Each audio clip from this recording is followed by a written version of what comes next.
Good afternoon, learners. Welcome to NIOS. And today we will be covering chapter 17 in your syllabus, that is India Past and Present. We were discussing Gandhiji and how Nehru was actually praising Gandhiji's revolutionary work. He was complimenting Gandhiji's revolutionary work, but still he wanted a change in the mindset of the citizens of India. Science and technology, he said, will be able to solve the problem of providing primary necessities of life to everyone all over the world. Nehru finds it remarkable that people who refused to change in the past are now marching forward with speed and determination.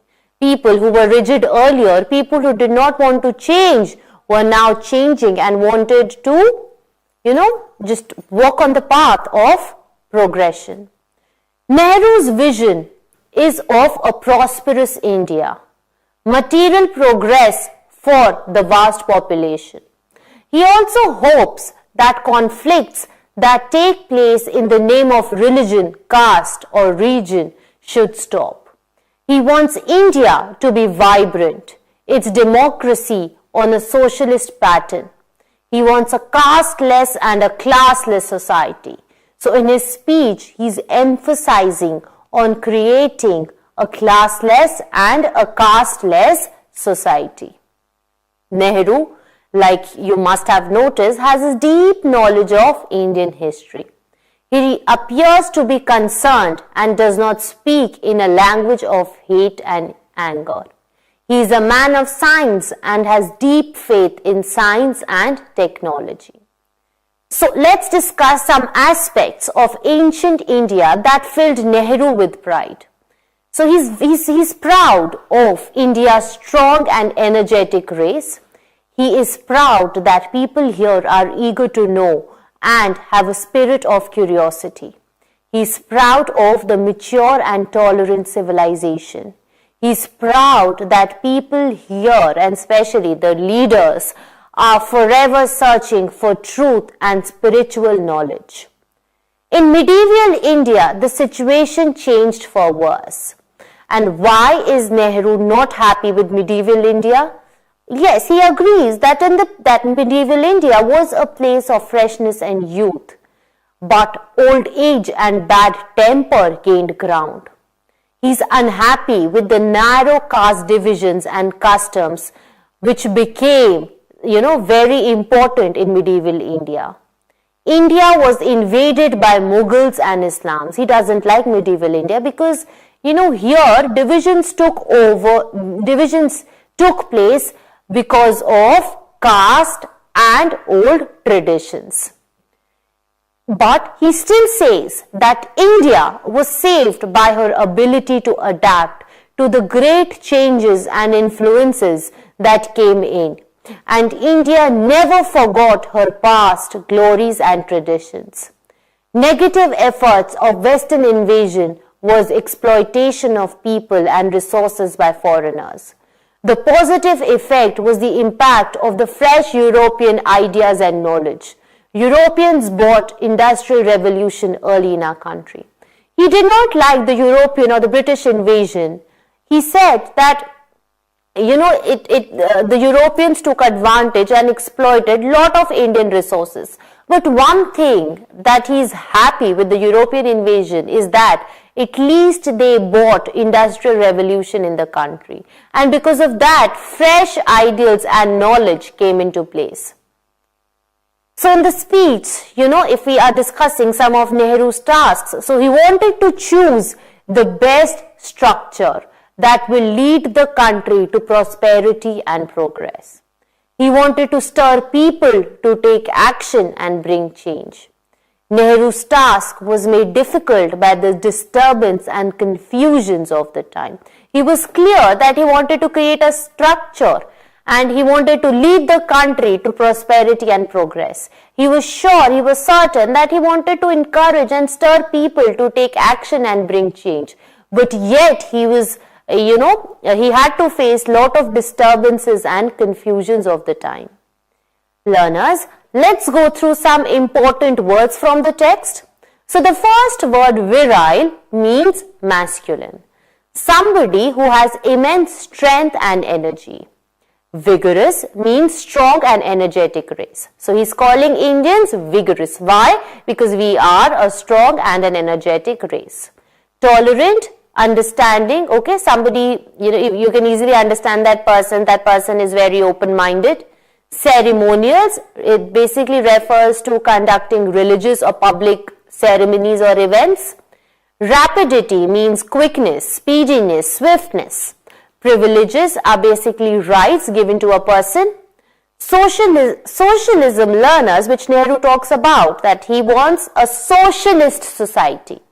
So basically, socialism is a political and economic theory of social organization which advocates that the means of production, distribution and exchange should be owned and regulated by the community as a whole, that the resources should be divided equally among the people.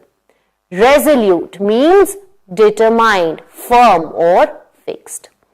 Now learners, let's discuss some important questions and answers from the text. So, you can choose one or more than one correct answer. What role does Nehru give to science and technology?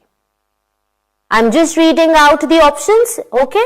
You can choose either one or two. Science and technology are able to provide the basic needs of all people of the world. Science and technology are able to provide the economic and industrial development.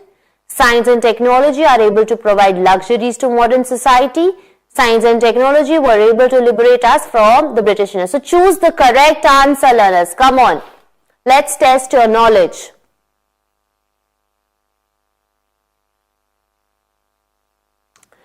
Yeah, you are correct. The answer is A. Science and technology are able to provide the basic needs of the people of the world. That is why Nehru is giving lot of importance to science and technology. Next question. What various good things we got to learn from India's past? Come on, learners. India used to be a strong, energetic race. India used to be a country for tourists from around the world. People were filled with curiosity and wanted to gain knowledge. India used to be a hub for advancements in science and technology. Choose one. What did we learn from India's past? One or more than one? Very good. The first and the C part, A and C. India used to be a strong and energetic race, and next, people were filled with curiosity and wanted to gain knowledge. Next, third question, learners. What various bad things we got from India's past? What are the bad things that we got from medieval India, which Nehru just hates? Come on, you know the answer. This is very easy. Excellent. A. The petty divisions over caste and religion. Next question. What saved India from complete deterioration? She could adapt herself well to the changing conditions and adjust to the new influences. She never forgot the values and traditions. She could become a prosperous nation as soon as we gained freedom. She had leaders like Mahatma Gandhi and Nehru. Choose one or more than one correct answer. Come on, learners.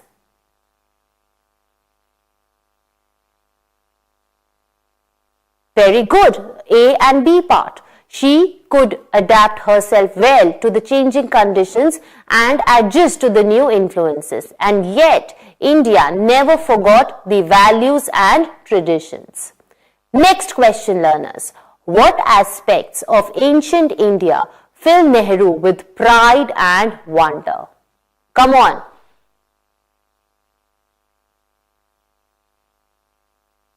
Very good. That your answer is correct. Strong and energetic race.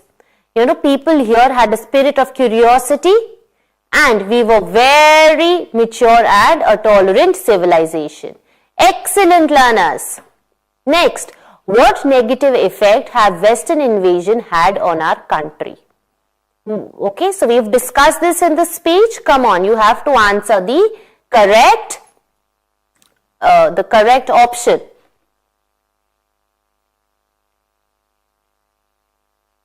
Very good. A. Europeans took advantage of Indians and their resources, which Nehru hates. Why didn't he like invasion? Why? Because he is, he's angry with the European invasion. Why? Because Europeans took a lot of advantage of India's resources. Next, according to Nehru, what is the conflict that we face today? Come on, learners, choose the correct option. Very good. A part. At present, we are figuring out the best way forward into the future, and yet we are trying very hard to maintain our rich and cultural tradition. So learners, next question. So you have to state whether the following statements are true or false. Okay, let's begin with part A. Nehru is making this speech in a period of stability many years after India won her independence. Come on, learners. Is it true or is it false? Yes, it is false. It is just right after the independence. Not many years after independence, just right after the independence when Nehru is giving his famous speech. Next, there is confusion and worry in Nehru's mind about the best way forward. Is it true or is it false? It is true. There is confusion and worry in his mind. He's not clear on how to move forward. Okay, third part. Nehru is against change. Is it true or false? It is false. Nehru wants change. He wants transition. Fourth, D part. Nehru is a man of science and has faith in the powers of technology. Learners, is it true or false? It is true. Yes, Nehru is a man of science and has complete faith in technology. E part. Nehru does not want a complete break with the rich traditions of the past. True, he does not want. He wants he wants to move forward, yet he wants to keep the rich traditions intact. Very good, learners. Now, in the speech by Nehru, there are many pairs of opposites that are there in the chapter. For example, what is the opposite of advance? Inertia. And what are opposites? Opposites are basically words which mean different. So basically, let's discuss some opposites. For example, near. What is the opposite of near? Far. What is the opposite of timidity? Rashness. Opposite of future? Past. Opposite of spiritual? Material. Cabined? Free. Next, opposite of persuade is dissuade. Agree. The opposite of agree is disagree. The opposite of work is play. The opposite of success is failure. The opposite of brief is extended. The opposite of social is antisocial. The opposite of bright is dark. The opposite of criticize is to praise. The opposite of soften is harden. Now learners, let's do another exercise. Let's fill in the blanks. Okay?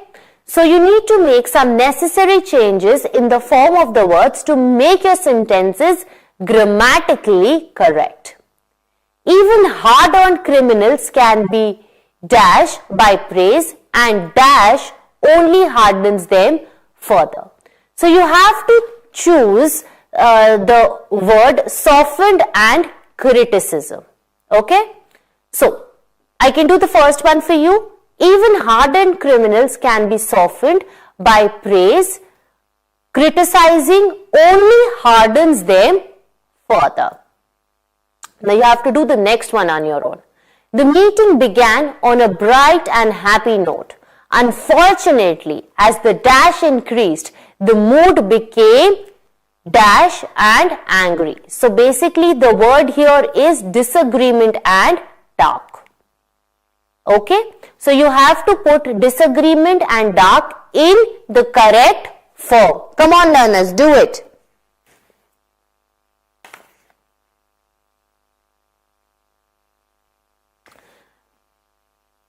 Excellent. The meeting began on a bright and happy note. Unfortunately, as the disagreement increased, the mood became dark and angry. Next, don't be sad because you have failed. Dash is the stepping stone to dash. So the word is failure and success. So you have to put the right form of the word in the blanks. Come on learners, answer the question. Don't be sad because you have failed. Dash is the stepping stone to dash. Excellent. Failure is the stepping stone to success. Next, sometimes humans behave in an dash way. They forget all their rules of social behavior and use dash ways. Okay, let me do that for you. Sometimes humans behave in an inhuman way. They forget all their rules of social behavior and use anti-social ways. Okay, let's proceed forward. So here learners, you have to put the verb in the correct form. You can use either present continuous or simple present tense, and the verb has been provided to you in the bracket. For example, River Ganga dash into the Bay of Bengal. I am doing the first one for you. River Ganga flows into the Bay of Bengal. Okay, now you have to do the next one. Please turn the tap off. Water dash down the drain. Very good. Water is flowing down the drain. The train is never late. It always dash on time. Very good. It always leaves on time. There has been an accident. The train, very good. The train is running late today. Can you drive? Yes, I have done that already. Can you drive? I am learning. Next, my mother dash me. Sorry, my father dash me. My father is teaching me. Very good. Now learners, in the back exercises of the chapter, we have also learned like what is a summary. So let me do that. Let me just brush up your skill again. Summary is a shortened form of a text. You only cover important text and important sentences in a summary. It requires selections of what is important and rejections of what is not.